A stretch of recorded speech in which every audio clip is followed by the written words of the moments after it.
It's a happy new year from us here at Joy News, and what a way to welcome you once again to UpFront with me, Blessed Sugam. I just can't believe that President John Mahama is already spending 1 year in office. The work we have begun is far from finished, but today reminds us that progress is not measured only by numbers and by charts and diagrams. It is also measured by hope that is restored, by trust that is rebuilt, and correct direction that is regained. Thanksgiving must also be accompanied by recommitment. And so today, we recommit to ethical leadership, commit ourselves to service above self, we recommit ourselves to governance anchored in integrity, competence, and compassion. We recommit ourselves to listening, especially to the voices of our vulnerable, our youth, and those who feel excluded. And we recommit ourselves to the unity of our nation, knowing that Ghana's strength has always come from our ability to rise above division and work together for the common good.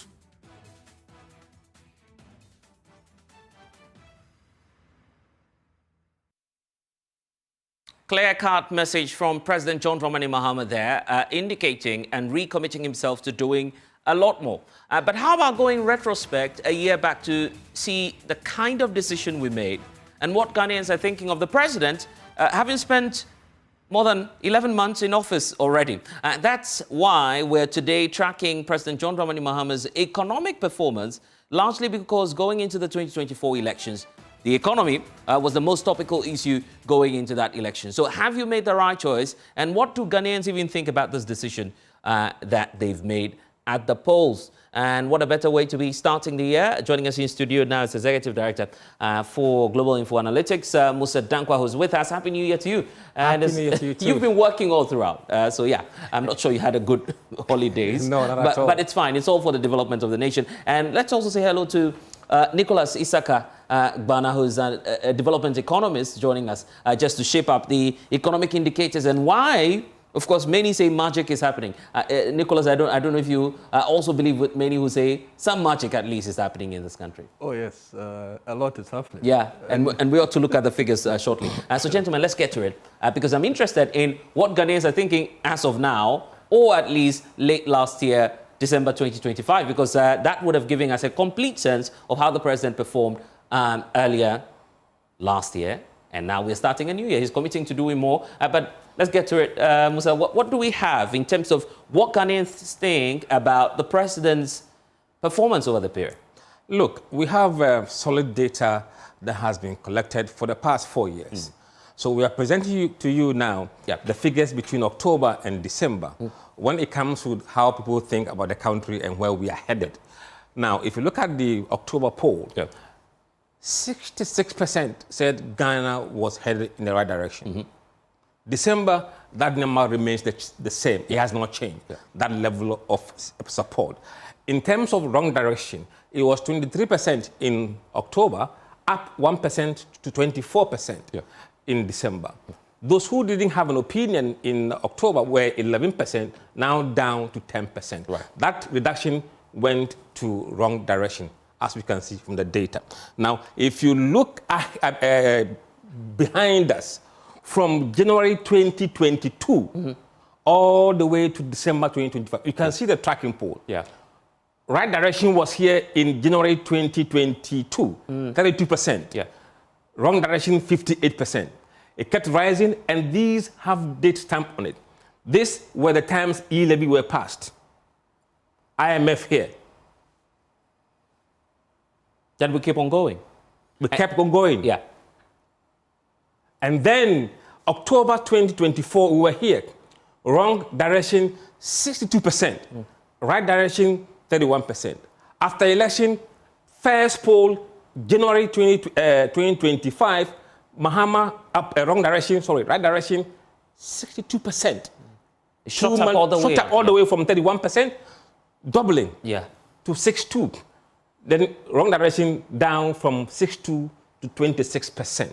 And it kept going up 70%, down 6.6, and plateau at 6.6. That is where we are in terms of the direction of the country. If you look at the vote of confidence in the president, it's unprecedented, if that's the word to use now. I don't have comparative data of other presidents. Right. So you cannot make argument based on nothing. Mm-hmm.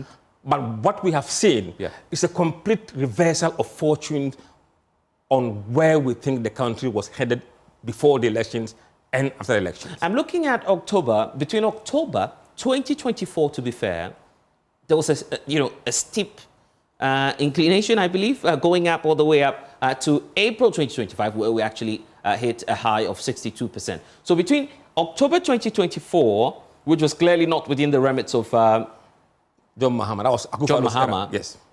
How do you explain that to say, well, it's now feeding into what people think about the president?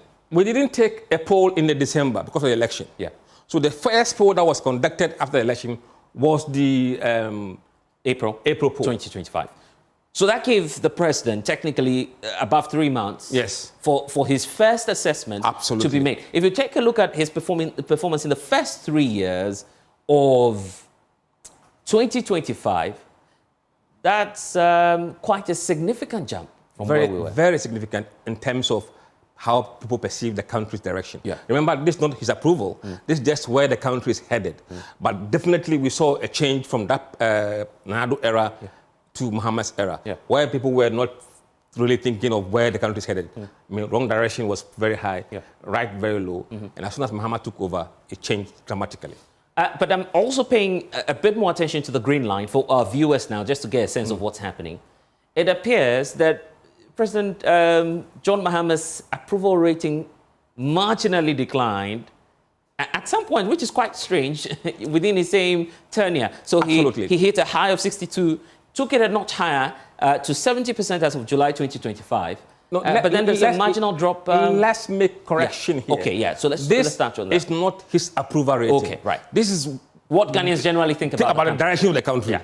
But obviously, the president there will be a point where we'll show you the approval rating, which would always mirror this data that we have. It mirrors it. Wow. It mirrors it.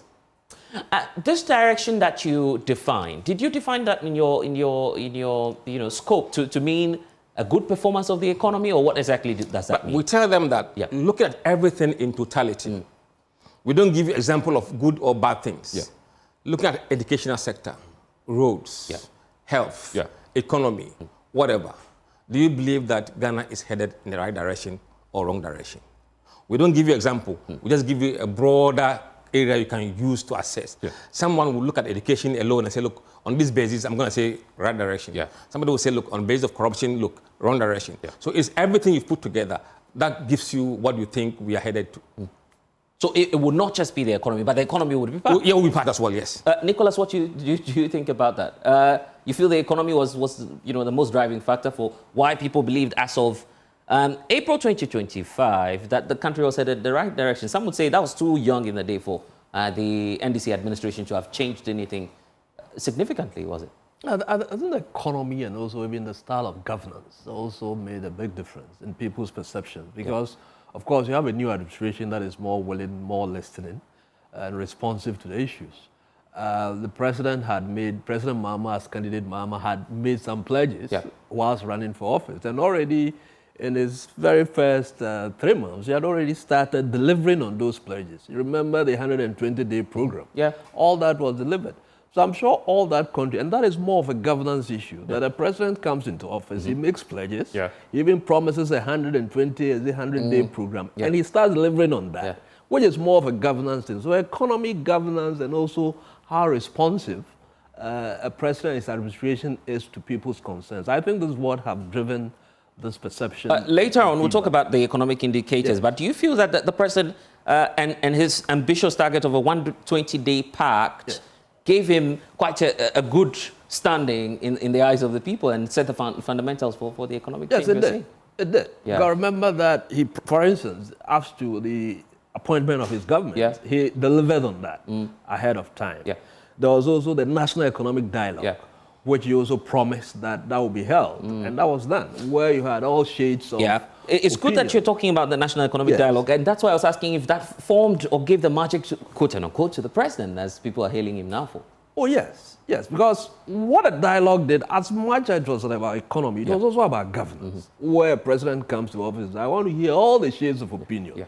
Yes, as a party or as a candidate running for office, I had a program, but I'm not just coming in and say I'm going it with it like that without listening. There must be an input. To everybody. And so you opened up for inputs from civil society experts. And that, I think, all contributed. We'll be looking at the macroeconomic indicators, but Mussa, why I brought that up was because you also did a tracking of the 120-day performance.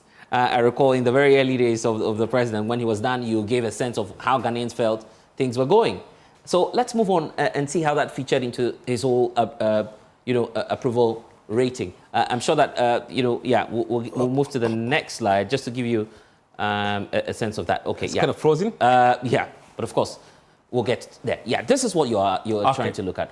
We'll come to the standard of living shortly, but I'm sure you wanted to show us something else. No, I mean, this is linked somehow to the economy. Oh, right. Because when the economy improves, people feel that the standard of living is improving. Yeah. They're able to afford things that they couldn't afford before, or afford more of that using the same amount of money. So it links to that, as well as the health of the economy. If the health of the economy is good, you're able to pay your NHI subscribers, providers, and you didn't see people queuing and saying there's no service because the government hasn't paid.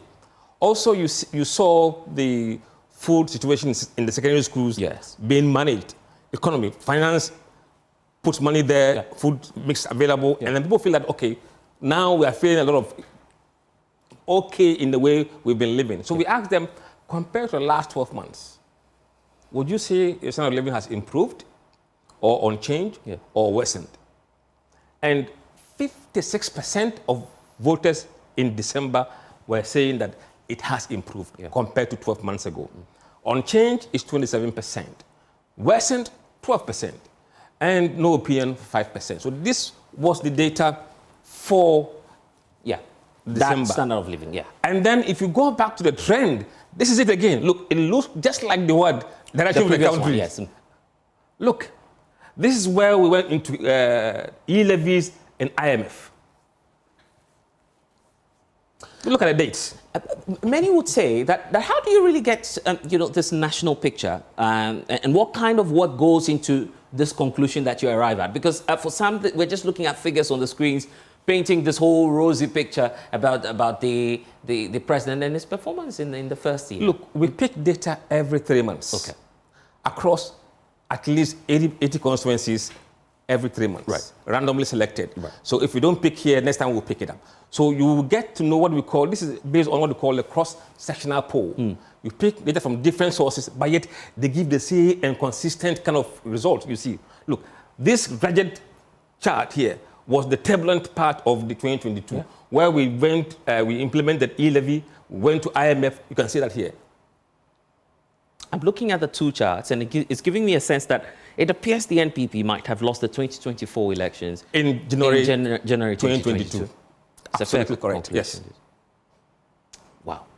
But we're not too down, is it? Look at the difference from the peak of 67, when generally people felt their standard of living had worsened, as compared to what the president has brought it to now. 56. No, now. Okay, now it's all the way to 12%. Oh, apologies. 12%. Yeah, that's a stark difference. That's a stark difference. And I'm interested in what happened in December. I'm sure that will feature in your January report, as to the kind of videos we saw online with people doing massive shopping, and people were translating that to what's on the screens now. Look, if the data is not correct, the sentiment will reveal it.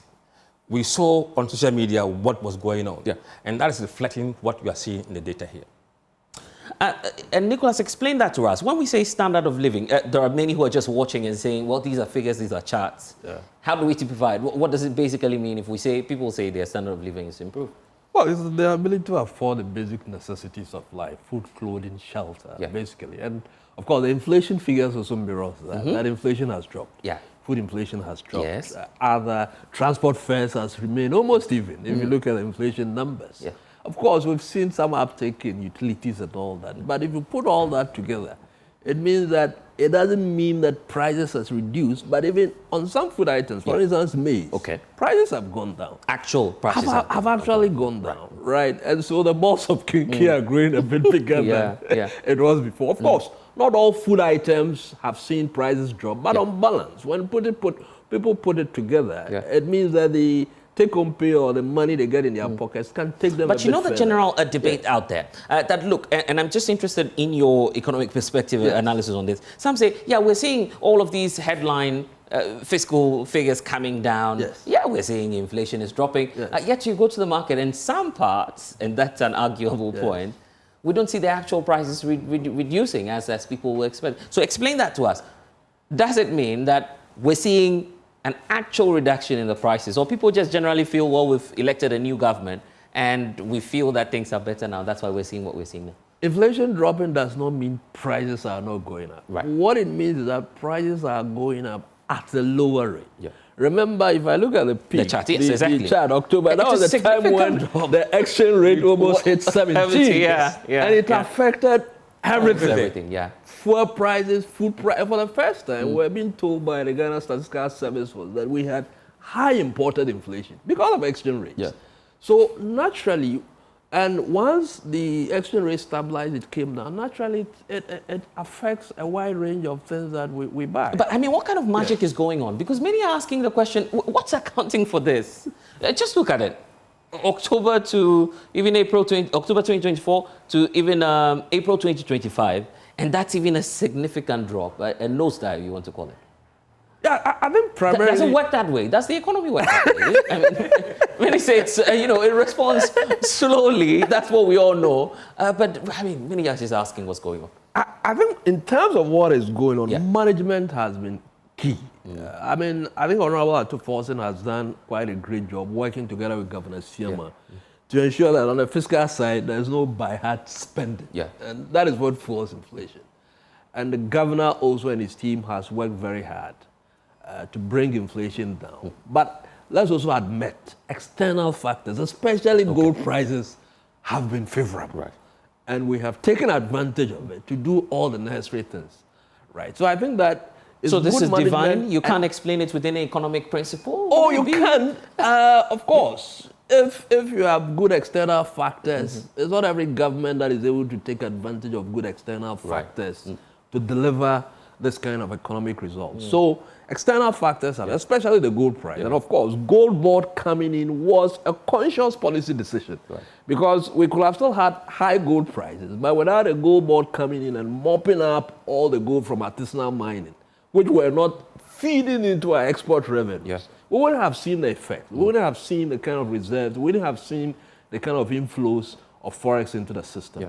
So external factors have contributed, yes, but good management also has been critical. I think the two hand in hand is what has given us the results. There's this outstanding issue that I ought to take your thoughts on, and we'll do that as we go on. The 24-hour economy has become the talk of the day. Yeah, exactly. As to why the government is not able to deliver as expected on that. Some say it started in some public institutions, but questions still remain. Probably you want to ponder that while we look at some of the factors, I believe.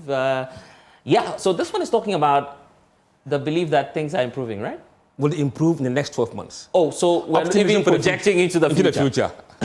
Because sometimes people could, the current situation may be short-lived.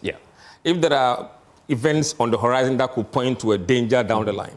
So you want to see whether the voters are looking at better horizon or a darker horizon. So we ask them. And what's motivating this? Because you have a sense that governments are not able to keep in track you see, when it starts? When people are optimistic about the sound of living, it has impact on spending, consumer spending. Because if he thinks things are going to improve, he's not going to waste time probably saving money. He's going to be spending because he knows that in the future things will get better. So it affects spending of consumers. The economist is here. I can always ask him. Absolutely. Speculation, right? That's how you want to call it. So if people are pessimistic about the future, they save. They don't spend, they save. Because they don't know what might happen. What might happen? Exactly. So if you look at this data, in December, 70% were optimistic that things will get better in the next 12 months. October, it was 67%. It means 3% up compared to the previous period. And those who think, no, it won't get better, has declined from 20 to 18%. Yeah. And those who did not have an opinion dropped from 13 to 12%. 12, yeah. So it gives you something to look up for as a voter in the future. Now, if you look at this as well, look at the trend over the 4 years. No was high until when? The same period of October 2020. It was 2023-4 that we began to see some improvement. Yeah. But it wasn't big enough, and the government couldn't capitalize on that, and they lost the election from that point. Yeah. Once they are not optimistic, it will improve. They won't keep you in government. Yeah. And they won't spend more. No. As well. Yeah. But if you look at the similarities that I'm picturing now, it appears that the sense of direction is very paramount to the voter population. Absolutely. They also want to see if you're managing the economy well, and then it will inform their kind of projection as we're seeing here. Absolutely. Yeah. Absolutely. Yeah. Absolutely. But the numbers are not exactly the same, is it? Because No. For this, it's dropping all the way to 18, or it's a 70 for projected increase. Or before the elections, those who were optimistic it will get better were 40%. 40%, yeah. And was it because at that point the NPP administration has given indication that things were, they were turning the corner? What I think they were turning the corner at that point. Right. So you could see that from 21 to 40%. But that wasn't good enough to save them from defeat. It was too little, too late. Yeah. Speculation drives the economy, isn't it? Yeah, of course. When you have instability, like we saw with the exchange rate situation, you're not too sure, prices are increasing almost on a weekly basis. That is not a good place to be. And naturally, in that kind of situation, it found people, it kind of feeds into itself. Yeah. So when the city was depreciating sharply, for everybody was rushing to go and buy, to protect his or her savings, because keeping city assets meant that you were losing value. But with the kind of stability, definitely, I think that those days are gone. So people hold on more to cash, or the dollar, you mean, when you feel things are not working well? People move to Forex. I mean, people move to Forex. Well, if you have cities in hand by way of savings, and you don't have an asset that you can put in it, maybe if you have land or property that we say is appreciating in value. Because if you want to hold it as a city asset, put it into treasury bills, if you look at in dollar terms, the value of that investment. That wouldn't mean much. It wouldn't mean because at the time you were moving all the way to 17 at that point. Is every country as reliant on Forex, just as it became very dominant in the run-up to the 2024 elections? Because at that point, it was almost the entire rhetoric, dominating the elections. Why is Forex, why does it even matter now? Because even as at now, the government is trumpeting, we've done a 1 to 10, which is better than a 1 to 17. Because we are a heavily import-dependent country. I mean, even food. Let's start with food. Yeah, let's start with food. Just your rice, your tomatoes, meat. Yeah. We are heavily dependent. So when the city is depreciating, it runs through the system. It feeds into inflation. It feeds into transport fares. As much as we produce some amount of crude oil, we import petroleum products. So it's so critical to everything. Having that stability is critical to ensure that other aspects of the economy will function properly.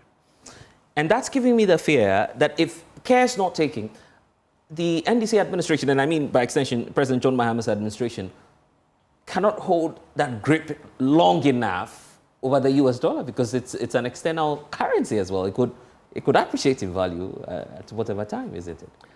I'm optimistic it will hold, because if you look at the reserve position now, it's quite strong. Of course, we need to wait for the trade data.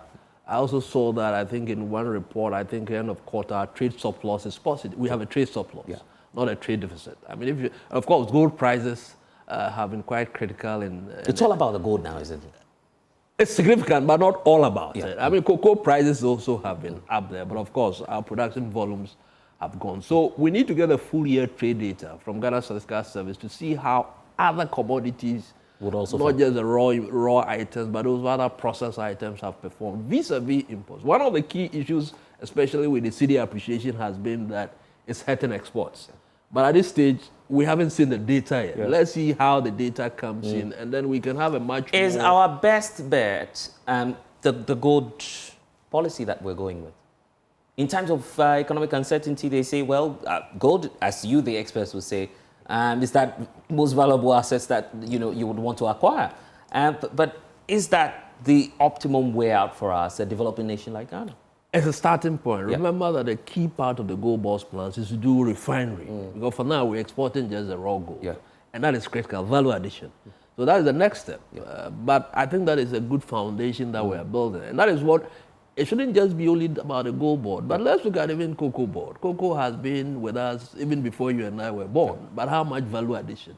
From the last 92 to date, all governments have set a target of 50% processing, but we haven't hit that. Yeah. So we need to look at also all the other sectors and add more value, to it. to the primary products that we have. And I Okay, think well, that for now, the fundamentals are quite good. The inflation is down, interest rates are trending down, currency is stable. The real issue now is how the real sector Will fare. would fare. You don't want to call this a usual one-year, first-year aquaba for a president who's enjoyed a massive endorsement at the polls? It's usual, but when I look at the economic numbers, Yeah. the performance is remarkable. 5.4% inflation, I haven't seen that since 92. We've all seen that. You were pointing to expenditure, the fact that the president and by extension the finance minister have done well in terms of having a grip over how we're managing the kitty. Corruption has been, of course, identified as one of the sinking or sinkholes, if you want to call it, of any form of economic policy. Because if your revenues are leaking through corruption and all of them, it won't fare well. But now, Musa, it's the same story. The same story. No, I mean, people are getting bored with the same story. Look, I mean, when will it ever change? Anyway, look, we all hope that corruption, at least for corruption, is not negotiable. Yeah, we have to fight it. We've seen a different perception from the people. Let's get into that. If you ask them whether corruption levels are improving or is getting worse, look, now 56% are saying it is improving. Okay. And this is perception. We ought to be clear. This perception, about it. yes. Yeah, what do you think? Those who said nothing has changed is 20%. Yeah. Only 17% are saying it's getting worse. And 8% have no opinion. Let's look at the trend data. Look at it. Look at it. Yeah. Years before, look at it.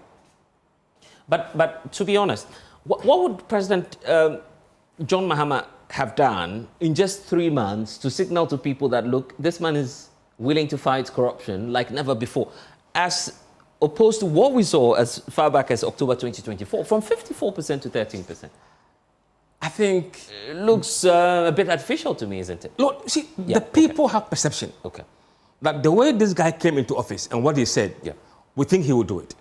So the first month, you could see that maybe a bit of, let's give him a chance and see what he does. What's that? Yeah. From that, you see the number went up maybe 6 months into his presidency. Yeah. Because things were happening, oral and other things. Yeah. And then it came down slightly and then went up again. Yeah. At this point, there was nothing from Attorney General and the people who are prosecuting people. Oh, yes. So people got I fed see. up. I see.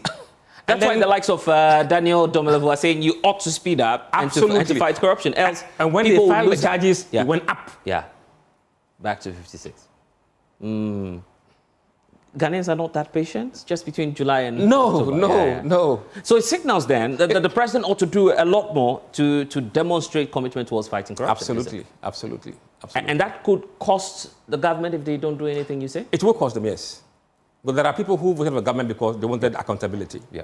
Sure. Those bunch of people will be disappointed if they don't see one. I want us to look at how the president himself has fared, because that's the bigger game, because everyone is concerned about that. He's today committing to doing more. So how has he fared? What do people, largely who I believe are within the voter population, what do they think about this? Give us first of all, how you selected these individuals and whether or not they are as objective as many would want them to be. First of all, we select the constituencies randomly using simulation by the computer. So we don't determine where we go. The system picks the areas, these electoral areas. But it is defined within the EC frame that you give most to the highly populated or the most populated region. So you have Greater Accra, Ashanti region in that order. And then that sample to each region is then assigned to randomly selected constituencies in those regions, again, based on the size of the voting population in that constituency. So it is weighted at every stage.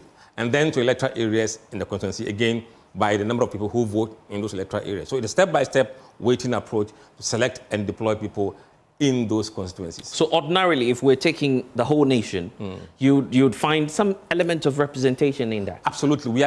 Every region is guaranteed at least 2 constituencies in the sample. That's the base. And then the rest of the additional numbers given to you is based on the total voting population that you have. So otherwise, if you don't do that way, you may have a situation where Northeast will not be represented, or Ahafo will not, because of the small number of population. And on this, many have come to you, and I'm sure you've seen those criticisms online, pointing out to how, it's about Mussa Dankwah doing this work with quite a smaller population, sample size. Yeah, that's been the argument. Explain that, the technicalities behind that, for lots who are watching and wondering what sample size is determined by 3 variables.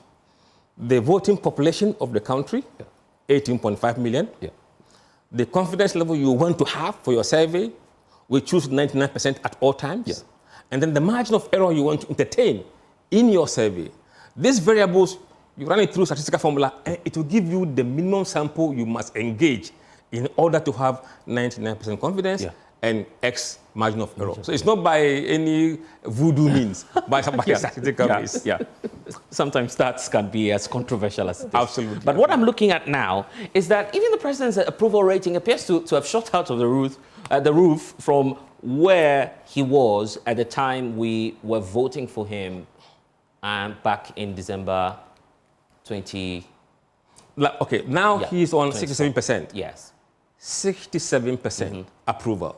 Disapproval, 24%. No opinion, 9%. Let's look at the trend data from January 2022, where Nado was until he left office and where Mahama started. The highest Nado has been is 34% in 3 years. We've never seen that before, you see. We do have comparative data. This is all that we have. You're playing safe, I believe. From our polling... so this is independent of any other variable, you say, or any other factor? This is just his performance. How do you approve? Do you approve? Straightforward. No comparison. No. So this is it. January, 34%. And at the point he was leaving office, he was roughly 36%. That's the highest before he left office. And disapproval, 59 at the time. And then Mahama comes in, the first 3 months, he goes from 36% to 66%. And disapproval from 59 to 23%. But it's reflective of the kind of endorsement he got at the ballot. Yes. Significant one, of course, for the president. And my only fear for these 2 individuals, former President Nana Dankwa Akufo-Addo and now President John Mahama, is, and the controversial conversation is there about third term. We know that it's out of the window now because the president says he won't.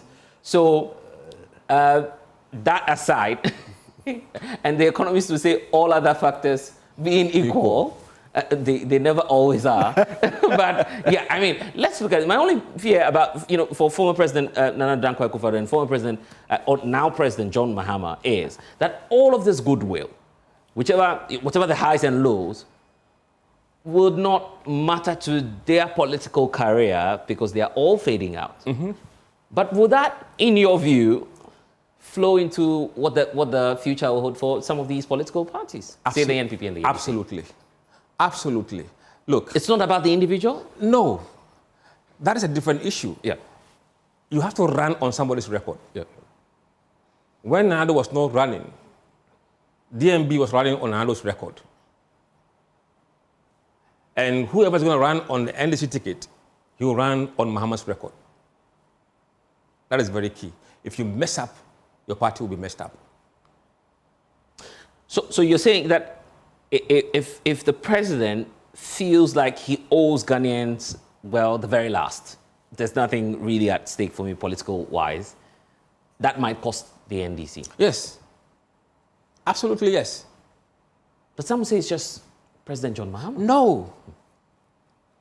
Who is in charge of the country when you were leaving? You and your party. If you messed up, they won't forgive you. They won't say it's a new person, so let's give it another chance. No. when we were going into the polls, there were a list of items that you had prioritized, and I recall we did, quite a number of media engagements on that, as to what mattered most to Ghanaians going into the elections. Is that beginning to change now? It has changed. It has changed. Or it's the same as what we were in 2020? No. So compare that for us, yes. Then. Before the elections, Yes. economy was number one. 2, unemployment or jobs. Yeah. 3, education. And then you have roads and corruption, the 5 issues. Today, economy, in some cases, number 3. You have unemployment, number 1. Yeah.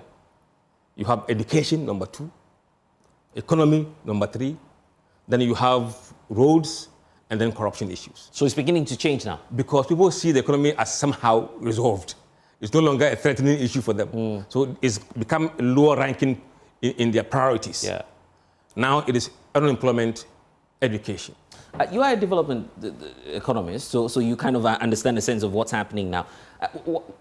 Taste, demand, insatiable, we know. But to what extent can it go for President John Mahama, who is now riding on the back of quite a significant goodwill? Will it always be about the economy until the very end for you, or some factors may now come in? Because I was just going to talk about the 24-hour economy. I want to hear your thoughts first on this, and then we dig into the 24-hour economy. I don't know if Dankwah has anything on the 24-hour economy. I'm not surprised Mussa Dankwah is saying that jobs is number 1, because that's the bottom line. I mean, all the nice inflation, interest rates, exchange rates is good. But at the end of the day, if people don't have jobs to do, especially the youth, then we have a huge problem. So I'm not surprised about that. Youth unemployment, that I'm not surprised that's number 1. But of course, the overall macroeconomic situation, the lower inflation, lower interest rates, stable currency is a necessary foundation to then deliver on real sector growth that will then create jobs. I mean, without these fundamentals being fixed, there's absolutely very little you can do to address the job situation. This is very controversial. Do you side with people who say that, so far, the challenge for this government has been, and just as Mussa Dankwah has pointed out, the issue of unemployment, job creation, which came through that hope reflected in the 24-hour economy. The president, and of course his assigns, were out in town saying three jobs. Is it 3 shifts or 1 shift, or maybe 3 shifts, 1 job, 3 shifts. Yeah, one job, 3 shifts. Yeah. Like I would work in the morning as a journalist, and maybe take over Mussa Dankwah's work at night as a researcher. I mean, is that grounded in economics? No, do you feel that it's a viable policy as of now, looking at the fact that the president, I must admit, the government has tried something like that? In political campaigning, you have to be catchy. Okay, about the message. To get a vote. Okay, about the message. Yeah, you're right. But when it comes to it's not that simplistic. Yeah, okay, but right. 24-hour economy is about productivity. Right. It's about growth. It's about jobs, and everything is affected. It's also about skills development. It's also about improvement infrastructure. So all these are necessary. I think that from where I said the bigger issue, and I had followed a lot of the discussion in Parliament with the 2026 budget. I think the key issue with the real sector programs, like 24-hour economy, what MOTI is doing, what Lands is doing, what energy is doing, is budget releases. Because it's one thing being given a budget. It's another thing getting the money through. And in my conversations with people in government, that for me is a key issue. Getting the requested funding. The government spending, regardless, will not make up for the entire framework or framing of the 24-hour economy, I must point out. Because, and just as the presidential spokesperson has told us, or the government communications minister, it's clear that it's going to ride largely on private sector investment. Correct. The government is really challenged now with driving that investment through. Where do you see that challenge coming from? Is it from the architecture, our laws, or the inability to just roll out the policy with political commitment? I mean, government is playing a very tight balancing act in stabilizing the economy. So, for instance, if you notice that towards October, November, I mean, the Treasury bill, because government finances its programs through GRE, tax revenues, and borrowing. And if you notice, there were some periods where there were shortfalls in treasury auctions. And even confidence in the market wasn't as strong. Yes, wasn't. And of course, what the Minister of Finance has done has even to reduce its borrowing requirement. That naturally affects the Ministry of Finance's ability to release money to various ministry departments and agencies. It's a tight balancing act. But if he could have chosen the option of just borrowing and borrowing, then we'll go back to the same old ways where you are borrowing, T-bills rates are going up, interest rates are down. So it's a very tight balancing act.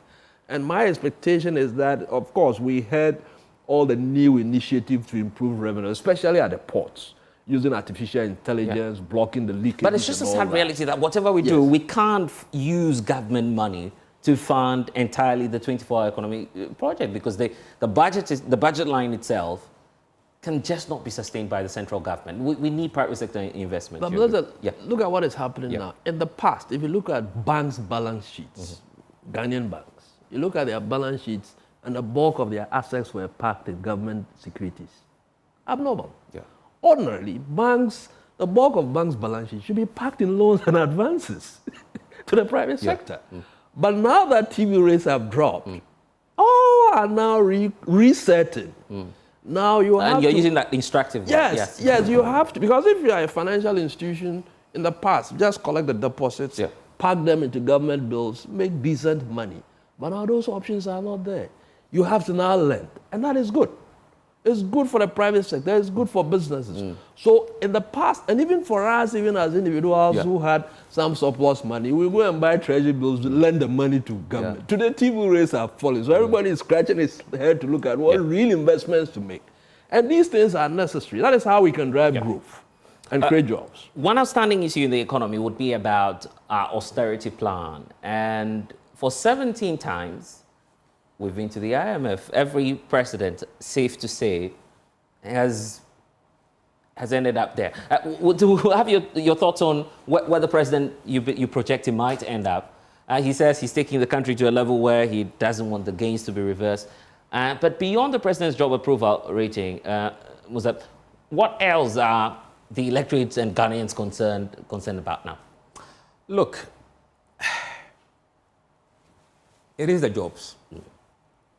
Number one, education. But one thing for education is that it tends to spike during the admissions into senior secondary school. You see the problem highlighted, and when that admission is over, you see the issue coming receding. So it's not as a big issue as it used to be.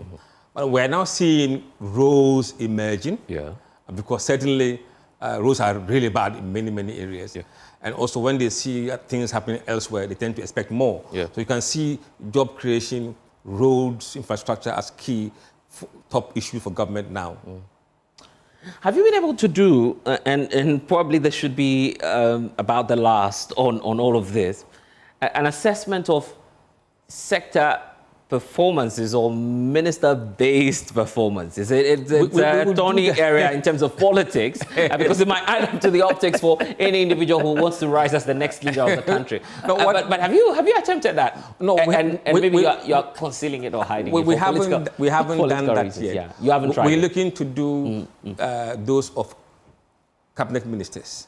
We don't want to make the list so long. So the key ministers who form the cabinet. That would be a hard one to objectively assess, isn't it? Because you see, their challenges might vary, whatever it is they're facing might vary. The problem is that the experts will use different criteria.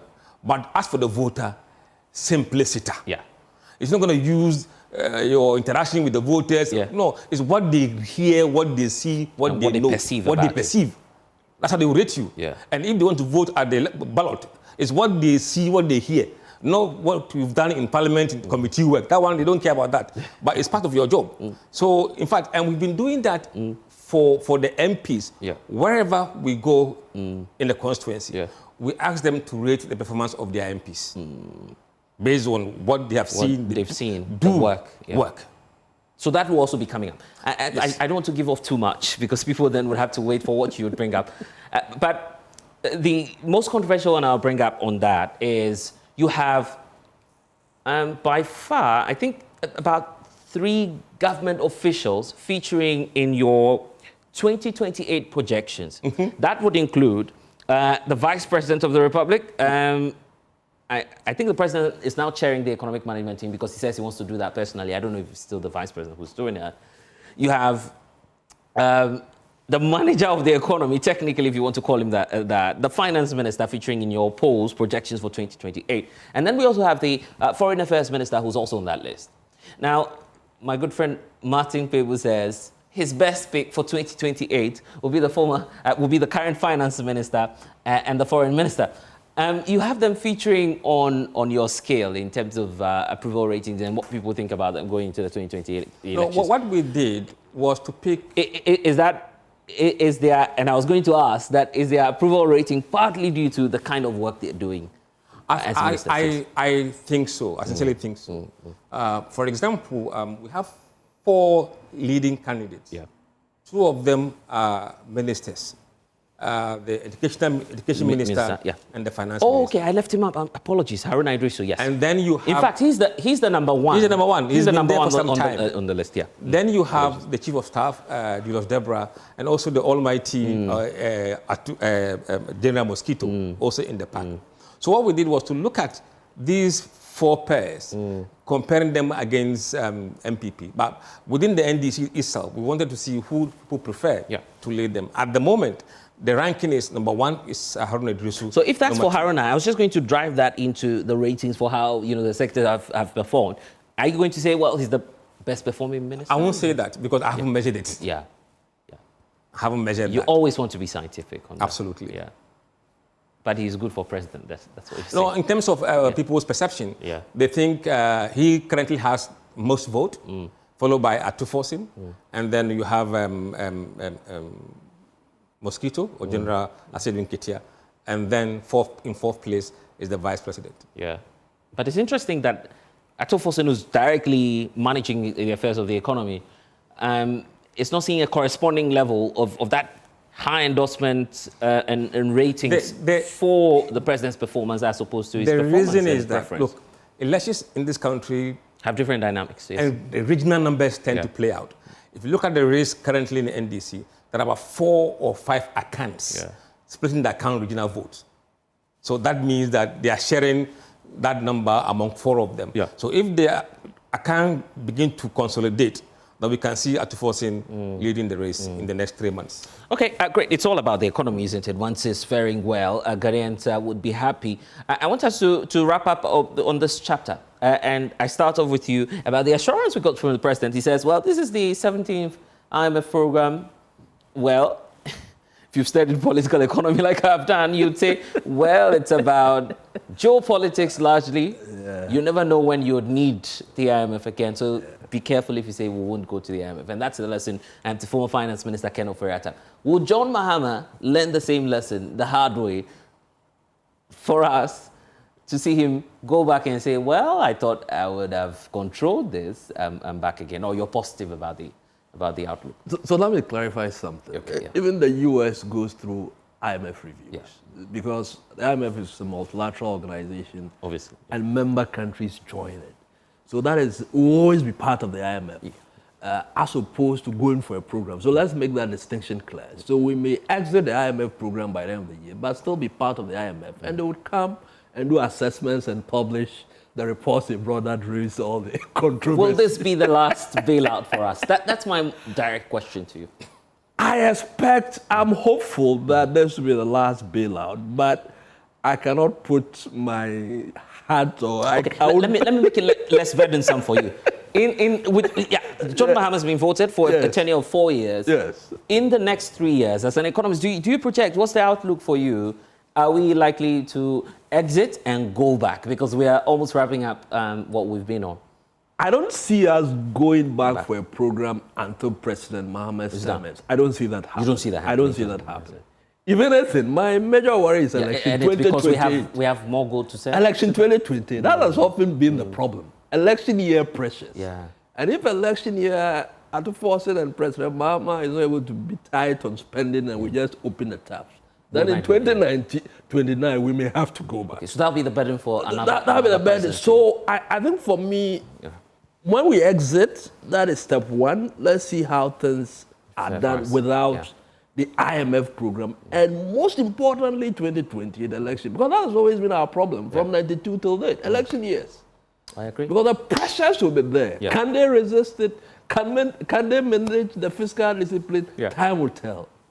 Not when the voters are saying when they are saying we need to go. Anyway, thank you, gentlemen, for joining us. You want to say anything briefly before we go? No, I'm done. Yeah, I know. You're a scientific person, straight to the figures, and that's it. That's Mussa Dankwah, Executive Director for Global Info Analytics, and also grateful to you, Nicholas Gbana, Development Economist, joining us here on UpFront. I'm Blessed Sogan. It's been a pleasure spending some time with you here on the Joy News channel. We'll see you again. Until then, log on to myjoyonline.com.